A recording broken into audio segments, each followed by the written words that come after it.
Then before we move off of AI Day, which was, big deal in DC, and the memes are, I'm sure, going to keep coming. The photos and the videos out of that are crazy. One more thing that didn't make it into the plan itself, but the president made some remarks about it, was copyright policy. And he talked about, you just can't everybody can't get paid for every little article. Everybody can't get paid for every song. We just can't do it.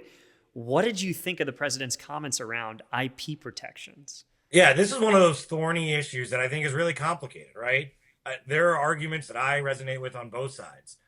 Incentives matter, though, right? When you think about our biotech, why we have so many great biotech advancements in the United States, a lot of that has to do with our patent protections, right? But we also understand that these patent protections aren't forever, right? We make drugs go generic, and that's important too, right? We need drugs to go generic, and that helps people. So switching lanes from biotech to literature, does Shakespeare need to get royalties if we're training a model on him? No, right? I think we can all agree that's ridiculous. He's long dead. There's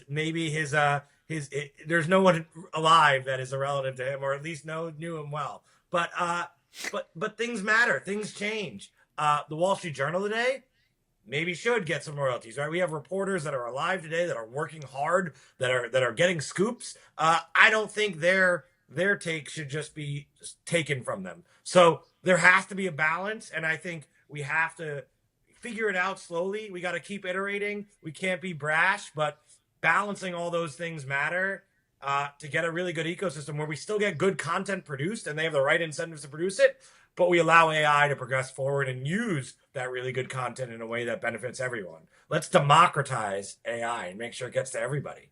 Yeah. Look, the only thing I want to add on this is, strong property rights are kind of the foundation of our capitalist economy. So you can't decide overnight that we're going to throw that out, that we're going to have, as you said, patents for drugs or blueprints for manufacturing designs or schematics or things like that. We can't just all of a sudden make all of that accessible. There's more work to be done here, but I think what the president is saying is that he's not going to prosecute these AI labs for training their models on past potentially copyrighted content, which I'm sure was a sigh of relief for them.